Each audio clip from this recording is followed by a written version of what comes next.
तो कहानी की शुरुआत होती है और हमें कुछ रशियन सैनिकों को दिखाया जाता है जो कि इस समय कुछ कैदियों को अपने जेल में लेकर के जा रहे थे। तो इन्हीं कैदियों में हम सार्जेंट उर्फ क्रेवन द हंटर को देखते हैं जो कि 0864 नंबर का कैदी है। तो अब जो रशियन सैनिक थे वो क्रेवन को लेकर के जेल के अंदर आते हैं और उसे जेल में बंद कर देते हैं। अपने बोरिया बिस्तर को लेने के बाद क्रेवन अपने रूम में चला जाता है जहाँ उसकी मुलाकात उसके टीममेट से होती है। दोस्तों अगले दिन क्रेवन जब एक्सरसाइज कर रहा था तो कुछ लोग आकर के उसे परेशान करने लगते हैं। हालांकि जो क्रेवन था वो भी शांत नहीं बैठता है, वो भी इन दोनों को काफी अच्छा मजा चखाता है। लेकिन उसके इस गलती की वजह से जो रशियन सैनिक थे वो उसे लेकर के अपने बॉस के पास जाते हैं। तो अब दोस्तों हमें यहाँ पर सिमियोन को दिखाया जाता है जो इन सभी का बॉस है, या फिर आप ये भी मान सकते हो कि बुरे कामों को अंजाम देने का काम सिमियोन करता है। यहाँ सिमियोन उससे पूछता है कि आखिर तुम हो कौन और यहाँ पर आने से पहले तुम क्या करते थे, जिस पर क्रेवन कहता है कि मैं एक शिकारी हूँ और मैं तुम जैसों का शिकार करता हूँ। इतना कहने के बाद क्रेवन रशियन सैनिकों से भिड़ जाता है और इन्हें बहुत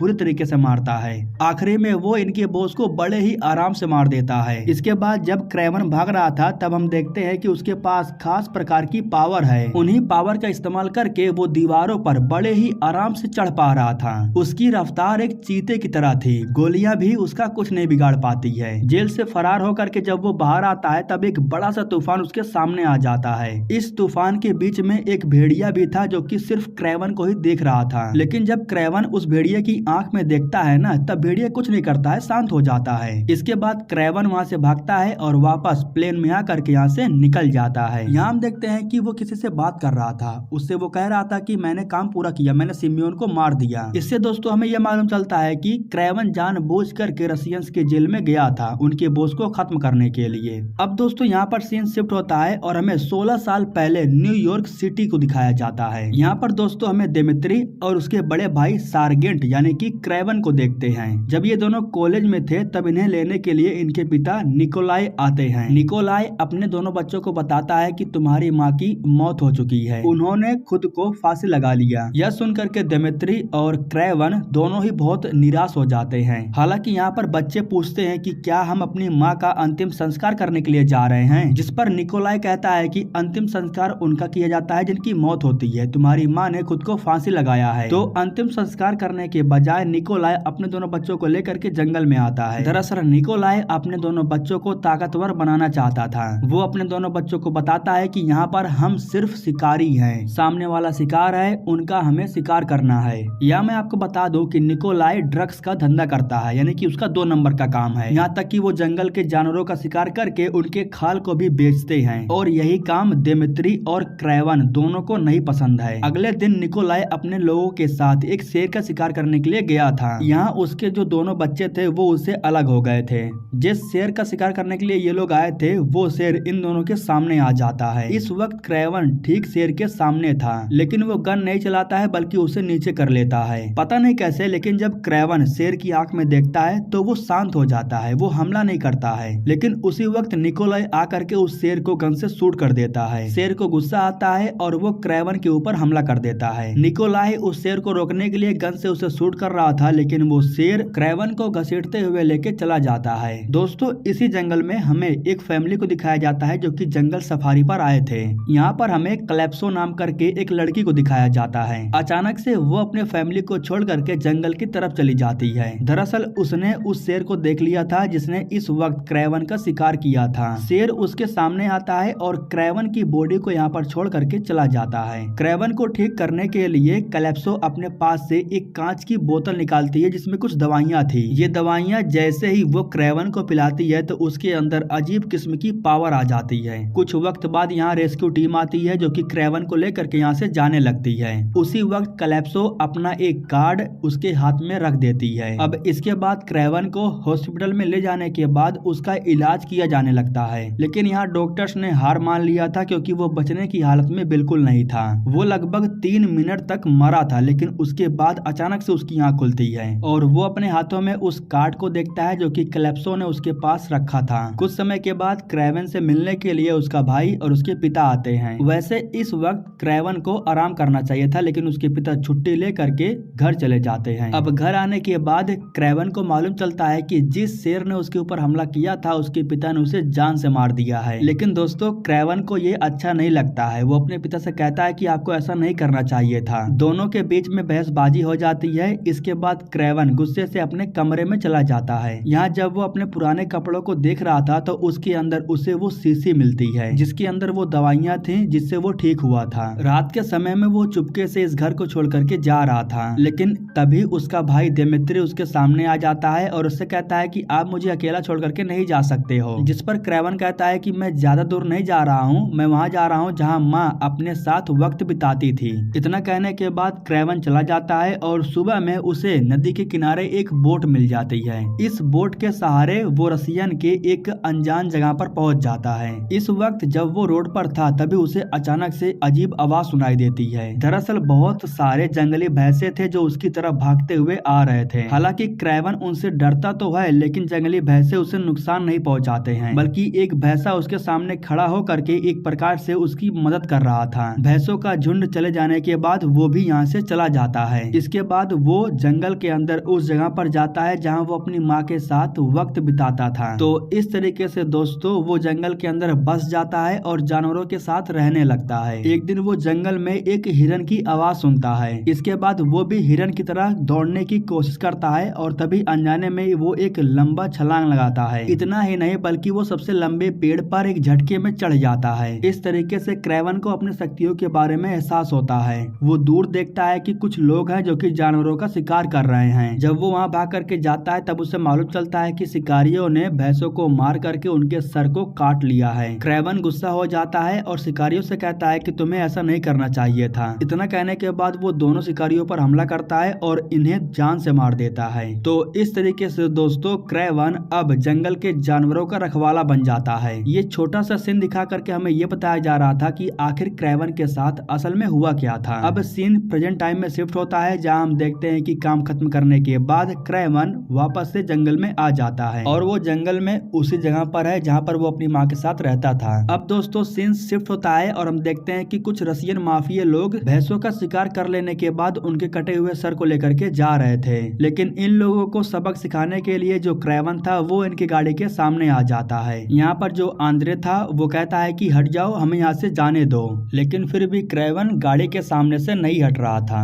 जब ये लोग गाड़ी चलाना शुरू करते हैं तो उसी वक्त क्रेवन इनके ऊपर हमला करता है और इन्हें एक एक करके मारने लगता है। आंद्रे कार को लेकर के भाग रहा था, लेकिन क्रेवन उसके नंबर प्लेट को स्कैन कर लेता है। इसके बाद दोस्तों हम लंदन शहर के अंदर आंद्रे को देखते हैं। वो जब अपने बॉस के पास जाता है तब उसे मालूम चलता है कि उसके बॉस की जगह पर क्रेवन है, जो कि आंद्रे से कहता है कि मैंने तुम्हारे बॉस को जान से मार दिया है और अब तुम्हारी बारी है। यहाँ पर क्रेवन को एक डायरी मिली थी जिसमें बहुत लोगों का नाम लिखा हुआ था। जिनका नाम लिखा हुआ था सभी लोग 2 नंबर वाले लोग थे। यहाँ आंद्रे का भी नाम लिखा हुआ था। वो उसके नाम को काटता है और इसके बाद आंद्रे को जान से मार देता है। वो डायरी को लेता है और यहाँ से चला जाता है। अब दोस्तों सीन शिफ्ट होता है और हमें कैलेप्सो को दिखाया जाता है जो कि इस वक्त काफी बड़ी हो चुकी है और वो वकालत कर रही है। वकालत में वो आए दिन मुजरिमों का सामना करती है। इस वक्त वो अपने दोस्त के फ्यूनरल में आई हुई थी। दरअसल वो रसियन का बॉस सिमियोन था जिसने कैलेप्सो के दोस्त का रेप किया और उसे जान से मार दिया। यहाँ हम क्रेवन को देखते हैं जो कि कैलेप्सो से आकर के मिलता है। वो अपनी जेब से वो कार्ड निकाल करके कैलेप्सो को देता है जो उसने उसके पास रखा था। इससे कैलेप्सो को मालूम चल जाता है कि ये वही इंसान है जिसको उसने उस दिन दवाई दे करके बचा लिया था। यहाँ क्रेवन कहता है कि तुम्हें जान करके हैरानी होगी, लेकिन मैंने सिमियोन को जान से मार दिया है। मैंने उसे जान से मार करके तुम्हारे दोस्त का बदला ले लिया है। लेकिन कैलेप्सो को यकीन नहीं हो रहा था, इसलिए वो जा करके थोड़ा रिसर्च करती है जहाँ उसे मालूम चलता है कि हंटर करके कोई तो है जो माफियाओं को मार रहा है और वो हंटर कोई और नहीं बल्कि क्रेवन ही है।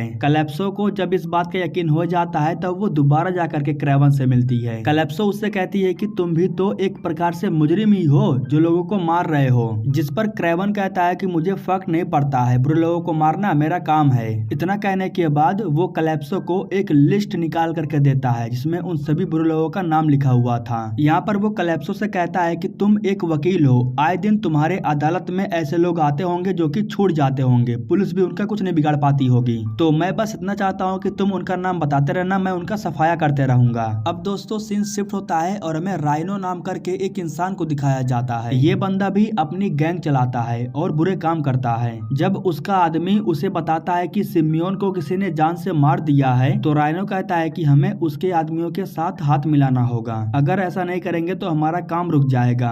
अब अगले दिन सुबह में हम कुछ लोगों को देखते हैं जो कि इस वक्त सिम्योन के सारे धंधे को संभाल रहे थे। जब राइनो इन लोगों से हाथ मिलाने की बात करता है तो उसी वक्त एक आदमी अपनी गन निकालता है और उसे शूट कर देता है, लेकिन बाद में इन्हें मालूम चलता है कि राइनो तो बिल्कुल ठीक ठाक है, क्योंकि उसके पास एक खास प्रकार की लिक्विड है, उसी से वो अपने शरीर को मजबूत बनाता है। उसी वक्त हम देखते हैं कि राइनो के जो शूटर्स थे वो छुपे हुए थे, वो इन लोगों को शूट कर देते हैं। आखिरी में बचा हुआ था सिर्फ मोरिस, और वो डर की वजह से राइनो से हाथ मिला लेता है। कुछ समय के बाद मोरिस एक बार में जाता है और वहाँ वो निकोलाई से मिलता है। बात ऐसी थी कि धंधे के बारे में कुछ बात करने के लिए उसने मोरिस को अपने पास बुलाया था, लेकिन अब जैसे कि मोरिस ने पहले ही राइनो के साथ हाथ मिला लिया है, मोरिस को लगा कि ये बात निकोलाई को नहीं पता है, लेकिन उसे सब पता था। यहाँ वो निकोलाई को खत्म करने के लिए अपने कुछ लोगों को भी लेकर के आया था, जिसकी वजह से यहाँ पर लगातार शूटिंग होने लगती है और बहुत से लोग मारे जाते हैं। अब निकोलाई के बार में आकर के उसी को ही मारना थोड़ा मुश्किल था,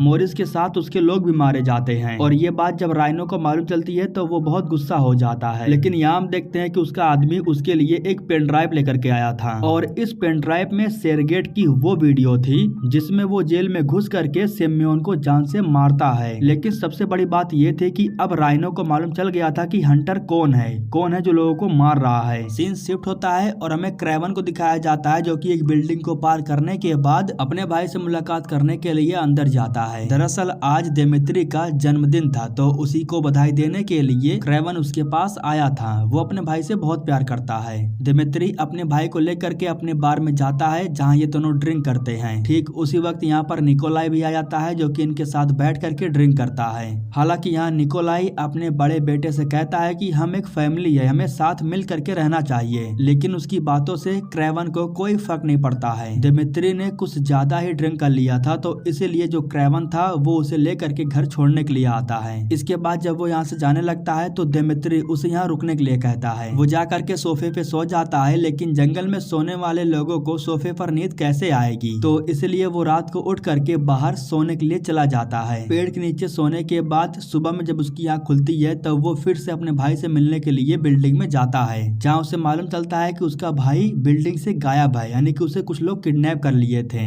वे लोग जब दिमित्री को किडनैप करके लेके जा रहे थे तब क्रेवन इन लोगों को देख लेता है। अब इसके बाद क्रेवन अपनी पूरी ताकत लगा करके इन लोगों को रोकने की पूरी कोशिश करता है, लेकिन फिर भी वो इन लोगों को रोक नहीं पाता है क्योंकि वो गलती से गाड़ी के नीचे गिर जाता है। ये लोग दिमित्री को हेलीकॉप्टर के जरिए कहीं दूर लेकर के जा रहे थे, लेकिन उसी वक्त यहाँ पर क्रेवन आ जाता है और वो रस्सियों की मदद से हेलीकॉप्टर को रोकने की कोशिश करता है। लेकिन इस बीच दोस्तों क्रेवन जा करके एक सामान से टकरा जाता है, जिसकी वजह से वो पानी में ही गिर जाता है। अब इसके बाद क्रेवन जा करके कैलेप्सो से मिलता है और उसे बताता है कि मेरा भाई किडनैप हो चुका है। जिन लोगों ने मेरे भाई को किडनैप किया वो टर्की से थे। जब मैं उनका पीछा कर रहा था तब वे लोग चिल्ला रहे थे और टर्की भाषा में बात कर रहे थे। कैलेप्सो कहती है कि ठीक है, मैं अपने लोगों से बात करके तुम्हारे भाई के बारे में पता लगाती हूँ। इसके बाद जो क्रेवन था वो अपने पिता के पास आता है और उनसे पूछता है कि आखिर किडनैपर क्या चाहते हैं, जिस पर निकोलाई बताता है कि उन लोगों ने $20 मिलियन का डिमांड किया है। जिस पर क्रेवन कहता है कि क्या दिक्कत है, दे दो उन्हें पैसे। निकोलाई कहता है कि पैसों की बात नहीं है, अगर मैं उन्हें पैसा दे देता हूँ तो वो मुझे कमजोर समझेंगे। मतलब कि अब एक प्रकार से निकोलाई पैसे दे करके अपने बेटे को नहीं बचाना चाहता था। इधर दोस्तों जो कैलेप्सो थी ना, वो अपने एक आदमी से आकर के मिलती है। ये आदमी उस किडनैपर की जानकारी निकाल करके कैलेप्सो को देता है। कैलेप्सो के चले जाने के बाद ये आदमी जा करके राइनो के एक आदमी से मिलता है और उससे कहता है कि मैंने उसे जानकारी दे दी। मतलब सीन ऐसा था कि राइनो खुद दिमित्री की जानकारी क्रेवन को दे रहा था ताकि क्रेवन अपने भाई को बचाने के लिए उस लोकेशन पर जाए और राइनो का काम आसान हो जाए। राइनो ने जैसा सोचा था क्रेवन बिल्कुल वैसा ही कर रहा था। अपने भाई को बचाने के लिए क्रेवन फौरन उस लोकेशन पर जाकर के पहुंच जाता है जहां उसके भाई को किडनैप करके रखा गया था। यहाँ पर बहुत से लोग थे जिनसे क्रेवन फाइट करता है और आखिर में उस आदमी को पकड़ता है जो इनका बॉस था। ठीक उसी वक्त क्रेवन को मालूम चल जाता है कि ये सब कुछ एक प्लान किया गया था। उसे मारने के लिए और भी लोगों को यहाँ पर भेजा गया है। जब ये दोनों नीचे आकर के गिरते हैं तो ऊपर से ढेर सारा पत्थर इनके ऊपर आकर के गिरता है। ये सब कुछ राइनो का एक प्लान था। इस तरीके से वो क्रेवन को मारना चाहता था। अब राइनो को यही लग रहा था कि क्रेवन पत्थरों के नीचे दब करके मारा जा चुका है। वो क्रेवन की सच्चाई उसके भाई को दिखाता है। वीडियो के जरिए दिमित्री को मालूम चलता है कि हंटर कोई और नहीं बल्कि उसका भाई है। उसका भाई ही है जो सभी लोगों को ढूंढ ढूंढ करके जान से मार रहा है। राइनो के कुछ लोग ये चेक करने के लिए आए हैं कि क्रेवन सच में मर गया है या जिंदा है। और यहाँ दोस्तों हमें मालूम चलता है कि क्रेवन अभी भी जिंदा है। वो इन दोनों आदमियों को जान से मार देता है। इनके फोन को लेने के बाद वो कैलिप्सो के पास कॉल करता है। वो उसे बताता है कि ये सब कुछ एक प्लान था, तुम वहाँ से निकलो, वे लोग तुम्हारे पीछे आ रहे हैं। अब गुंडों के आने से पहले कैलिप्सो यहाँ से निकलती है और एक जेट के जरिए वो जंगल में क्रेवन के पास पहुंच जाती है। जब वो उसे लेकर के जंगल के अंदर जा रहा था तो उसी वक्त झाड़ियों में से एक चीता बाहर निकलता है जो कि क्रेवन के ऊपर हमला कर देता है। क्रेवन भी उससे लड़ता है और कहता है कि तुम मेरा शिकार नहीं कर सकते हो। इसके बाद जो चीता था वो फिर से झाड़ियों में चला जाता है। वो क्रेवन को नुकसान नहीं पहुंचाता है। इधर राइनो के पास उसका एक आदमी आता है जिसका नाम है एंटोमो।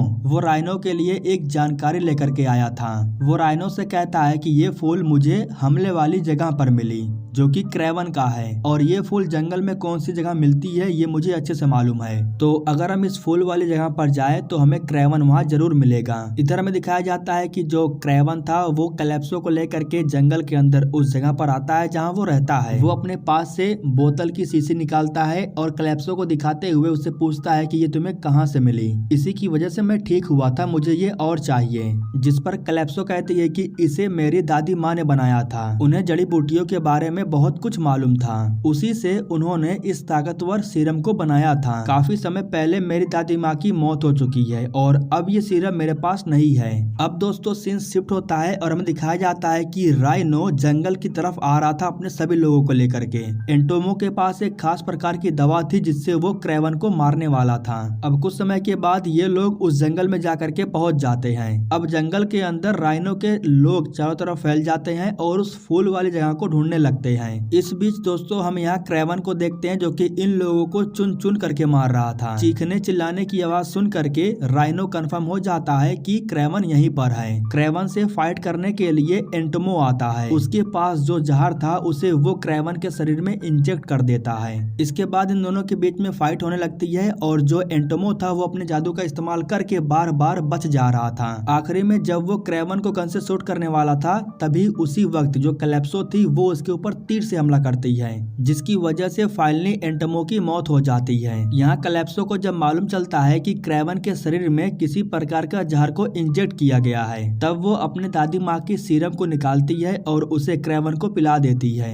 जिसकी वजह से वो बिल्कुल ठीक हो जाता है। उसके पास दवाई तो थी लेकिन वो जानबूझ करके क्रेवन से झूठ बोली। इधर जो राइनो था उसे खबर मिली थी कि एंटोमो ने क्रेवन को जान से मार दिया है, इसलिए वो अपने बोरिया बिस्तर को बांधने के बाद अपने लोगों के साथ यहाँ से जाने लगता है। लेकिन उसी वक्त भैंसों का एक झुंड इनके कार की तरफ आने लगता है। खुद को बचाने के लिए राइनो किसी प्रकार के सीरम को अपने शरीर से इंजेक्ट करता है, जिसकी वजह से उसका जो शरीर था वो पत्थर की तरह बन जाता है। इसी वजह से जब भैंसों ने उसकी गाड़ी पर हमला किया तो उसे कुछ नहीं होता है। वो कार से बाहर निकलता है और जब क्रेवन को देखता है तो उससे जा करके फाइट करने लगता है। क्रेवन उसके ऊपर हमला करके उसे मारने की कोशिश तो करता है लेकिन वो नाकामयाब था। आखिरी में क्रेवन राइनो के शरीर पर उस जगह पर हमला करता है जहां से वो सीरम को अपने शरीर में इंजेक्ट करता था। इससे वो जख्मी हो जाता है और इसके बाद क्रेवन उसे रस्सियों से बांध देता है। रस्सी को वो भैंसों के बीच में फेंक देता है और इस तरीके से सभी भैंसें मिल करके उसकी हालत खराब कर देती हैं। राइनो की हालत इतनी खराब हो गई थी कि अब वो मरने की कगार पर था। हालांकि दिमित्री उसे गन से शूट करने ही वाला था लेकिन उसका भाई उसे रोक लेता है। राइनो मरता उससे पहले क्रेवन उससे ये पूछता है कि तुम्हारे पास वो वीडियो किसने भेजा था, जिस पर राइनो कहता है कि तुम्हें अभी तक नहीं मालूम चला, वो हर वक्त तुम्हारे सामने ही था। अब दोस्तों यहाँ पर सीन शिफ्ट होता है और हमें रसिया के अंदर उत्तर के जंगलों को दिखाया जाता है। यहाँ हम निकोलाई को देखते हैं जो कि कैंप लगा करके जंगल में रुका हुआ था। उससे मुलाकात करने के लिए क्रेवन यहाँ पर आता है। दरअसल क्रेवन को मालूम चल गया था कि उस वीडियो को उसके पिता ने ही राइनो के पास भेजा था। क्रेवन को समझ में आ गया था कि उसके पिता ने उस वीडियो को राइनो के पास क्यों भेजा था। दरअसल बात ऐसी थी कि राइनो की वजह से निकोलाई अपना धंधा नहीं कर पा रहा था। राइनो उसके रास्ते का काटा था और निकोलाई को यह भी मालूम था कि वो राइनो को नहीं हरा सकता है। इसलिए निकोलाई ने उस वीडियो को राइनो के पास भेजा, जिसकी वजह से राइनो का पूरा ध्यान क्रेवन के ऊपर आ गया। तो इस तरीके से इन दोनों के बीच में मुठभेड़ हुई और क्रेवन ने उसे जान से मार दिया और अब निकोलाई का रास्ता साफ हो गया है। लेकिन यहाँ जो क्रेवन था वो अपने पिता को छोड़ता नहीं है, वो एक जानवर के जरिए उन्हें भी मरवा देता है ताकि ये किस्सा ही खत्म हो जाए। तो इस तरीके से दोनों भाई एक हो जाते हैं और इसी के साथ दोस्तों ये कहानी यहीं पर खत्म हो जाती है।